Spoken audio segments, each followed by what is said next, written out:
현재 사손주를 보내고 있습니다. 자연들은 봄을 준비하고 있는 것 같습니다. 어떤 분이 저에게 목사님 아파트에 홍매와 산수유, 동백도 피어나고 있습니다, 이런 알림을 알려주시더라고요. 그러면 제가 놓치고 있었구나. 내 일에 집중하는 바람에 자연 속에서 하나님이 하시는 일을 잃어버리고 있었구나. 혹시 여러분 자연 중에도, 자연 속에서도 하나님이 자연물에게 일하고 계시는데 하물며 우리 안에서 하나님의 일을 하지 않고 있겠습니까? 이 새벽에 여러분에게 하고 계시는 하나님의 일을 발견하는 귀한 은혜의 시간이 되기를 주님의 이름으로 축원드립니다. 교수가 된 한 딸을 전도하고 싶어서 오랜 동안 기도했던 노 어머니가 있었습니다. 그 노 어머니는 그 딸을 위해서 계속 기도했는데 기회가 적절히 없었습니다. 근데 하루는 그 딸이 교회에 출석하게 되었습니다. 너무 기쁜 마음에 출석했는데 불행히도 그날 교회 안에 불미스러운 일을 목격하게 되었습니다. 또 엘리베이터에서 밀치고 이런 모습을 보고 그 딸이 집에 와서 어머니에게 이런 말을 했습니다.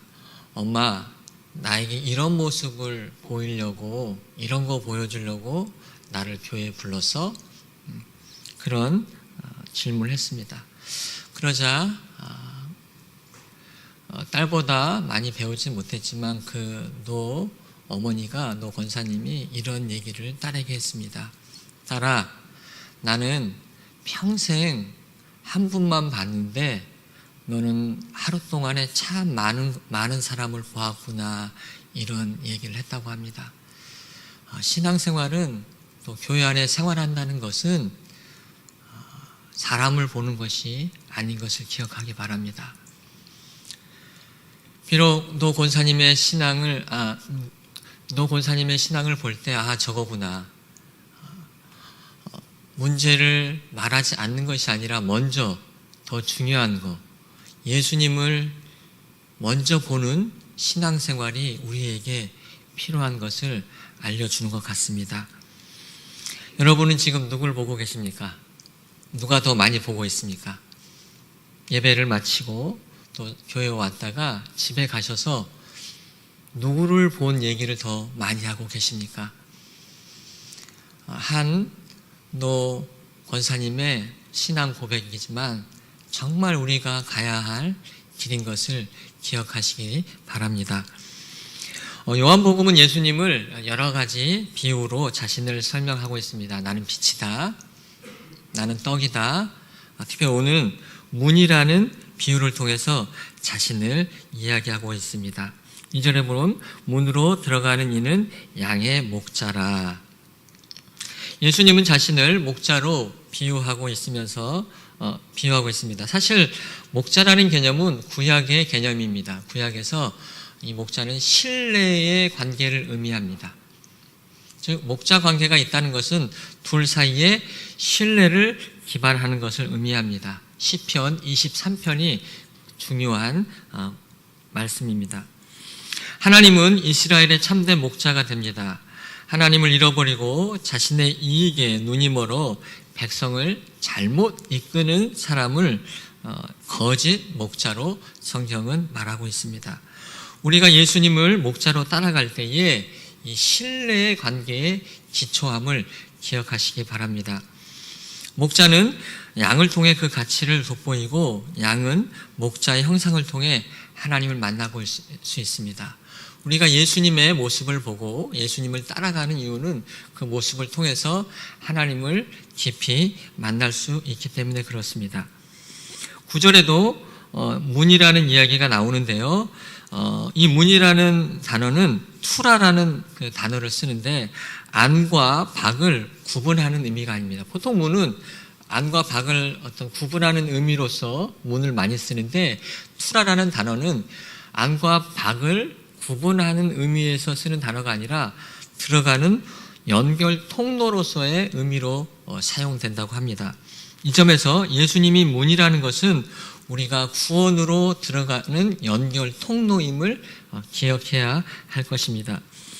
그러게 예수님은 생명으로 나가는 출발점입니다. 반드시 우리는 그리스도의 문을 통과해야 될 줄 믿습니다. 또한 예수님을 자신을 11절에서 나는 선한 목자라, 선한 목자는 양들을 위하여 목숨을 버리거니와 라고 이야기하고 있습니다. 이 선하다는 의미는 도덕적으로 율법적으로 의롭다는 것을 말하는 것이 아니라 진실하다, 올바르다라는 의미를 가지고 있습니다. 여기서 쓰는 단어 칼로스는 진실한 죽음을 의미합니다. 예수님께서 자신의 양들을 위해서 진심으로 그들의 구원과 그들의 영원한 생명을 위해서 주시는 진실한 죽음임을 기억해야 합니다. 또한 예수님이 우리 모든 죄를 위해 죽으셨고 죽음 위에서 살아나시고 우리와 함께 계심까지 우리는 기억해야 합니다. 그래서 이 새벽에 우리가 기억해야 할 것은 그의 죽음과 함께 살아나셔서 우리와 함께 계심을 기억해야 합니다. 그런데 우리는 하나님과 이렇게 연결되어 있는데, 하나님은 사랑이라고 말씀했습니다. 사랑과 연결되어 있는데 우리는 서로를 깊이 사랑하지 못하고 있는 것 같습니다. 말씀드린 것처럼 나의 경험, 나의 생각이라는 편협한 마음을 통해서 다른 사람과 분열되고 나눠지는 모습을 우리는 보게 됩니다. 십자가의 복음으로 하나님은 세상과 하나님을 연결하셨는데 우리는 나의 좁은 견해로 다시 분리하는 삶을 살고 있지 않은지 살펴보았으면 좋겠습니다. 이 점에서 신앙은 단순해져야 합니다. 다투지 않고 갈라세우지 않고 조금 양보하는 것이 정말 어려운 것 같습니다. 예전에는 좀 더 잘 양보하고 잘 받아들였던 것 같은데 점점 나이가 들고 경험이 쌓이고 그러면서 느끼는 것은 점점 좁아지는 느낌이 있습니다. 하나님의 사랑을 더 안다고 하는데, 하나님을 더 경험한다고 하는데 오히려 삶 속에서는 다른 사람의 모습과 다른 사람의 그것에 대해서 점점 제한하는, 판단하는 저의 모습을 보면서 다시금 신앙을 돌아보았습니다. 현재 나의 판단 기준은 예수 그리스도가 되어야 합니다. 내가 기준이 될 때 분열되고 내가 기준이 될 때 우리는 주님을 잃어버리게 됩니다. 주님의 문 앞에 서 있는 것이 아니라 나의 문 앞에 서 있을 수가 있습니다. 지금까지는 우리가 목자에 대한 얘기는 우리가 많이 들었습니다. 그러나 양에게 문제가 생길 때에 목자의 음성을 듣지 못하는 것을 많이 보게 됩니다. 영성에서 영혼의 어두운 밤이라는 개념이 있습니다. 신앙생활을 오래 하다 보면 어느 시점에 영혼의 어두운 밤을 경험하게 됩니다. 과거에 들었던 말씀도 감흥이 없고 신앙생활이 점점 메말라가는 영혼의 어두운 밤을 경험합니다. 또한 심리적으로도 삶은 그대로인데 우울한 기분, 한때 좋아했던 사물과 활동에 대해서 관심과 흥미가 상실되는 것, 또는 사고력, 집중력의 감소, 또 우유부단함이 생기곤 합니다. 내면의 불안과 초조함이 있습니다. 자신을 하찮게 여기며 자신의 신앙생활에 대해서 지나친 죄책감으로 들어갑니다. 이때에 우리는 영혼의 어두운 밤을 경험합니다. 이 상태는 내가 인생에 가장 겪었던 큰 실존의 상태보다 영혼은 더 고통스러워하는 시간입니다. 종교개혁을 이뤘던 마틴 루터도 이 영혼의 어두운 밤 속에서 이런 얘기를 했습니다. 밤새 한숨도 못 잤네. 아직 마음이 편치 않고 나는 점점 영적으로 나태하고 무기력하게 식어가고 있어. 정말 끔찍하네. 이곳에 외롭게 썩어가는 이글거리는 숯불에 타 죽는 게 차라리 낫겠어. 살아도 사는 것이 아니야. 루터는 자신의 환경과 자신이 겪는 질병 속에서 깊은 우울감과 영적인 낭망을 경험합니다. 그럼에도 불구하고 루터는 이런 고백을 합니다. 자신이 하나님 앞에 배워야 함을, 영적인 민감함을 유지함을 놓지 않았습니다. 그러면서 작곡한 곡이 내 주는 강한 성이요라는 곡을 작곡했습니다. 그가 너무나 좋을 때, 힘들 때 내 주는 강한 성이요라는 찬양을 고백한 것이 아니라 오늘 편지의 글처럼 정말 절망적일 때 주님 앞에 다시 나가 얻었던 고백입니다. 여러분 혹 영적인 메마름의 시간이 있습니까? 과거와 같이 뜨거움이 사라졌습니까?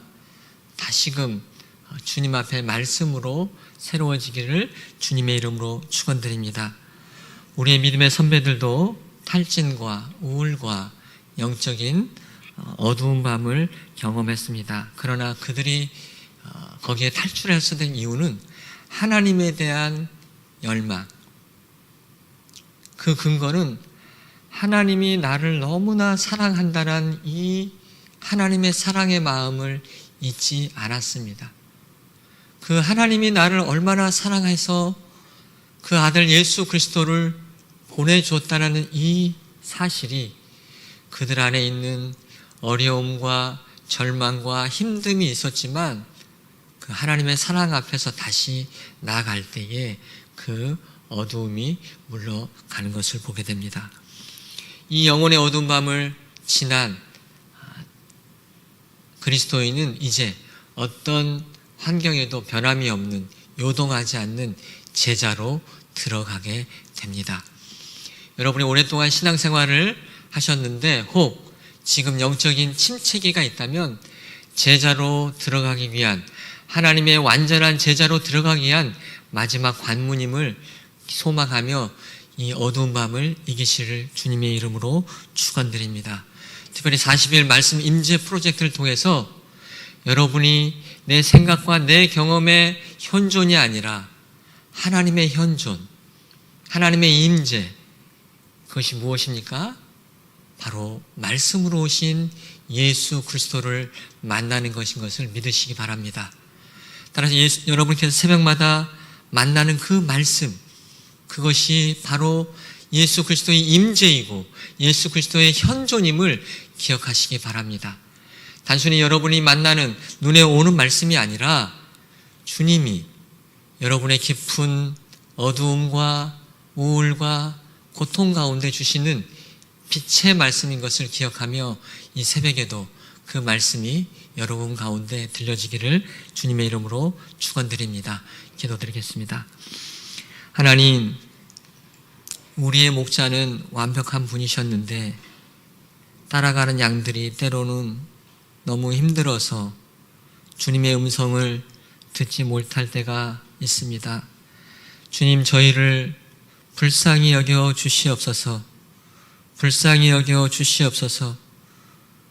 우리의 영혼이 메마를 때에 주님을 향한 열망을 잃어버리지 않도록, 주님을 향한 배움을 잃어버리지 않도록 성령님 저희를 붙잡아 주시옵소서. 특별히 40일 동안 주시는 하나님의 말씀 임재를 통해 주님이 여전히 우리와 함께 계심을 기억하게 하여 주시옵소서. 주님은 선한 목자이십니다. 우리의 선한 목자이기에 주님을 따라가겠습니다. 이 새벽에 이런 고백이 다시금 새로워지도록 저희를 붙잡아 주시옵소서. 예수님의 이름으로 기도하옵나이다. 아멘.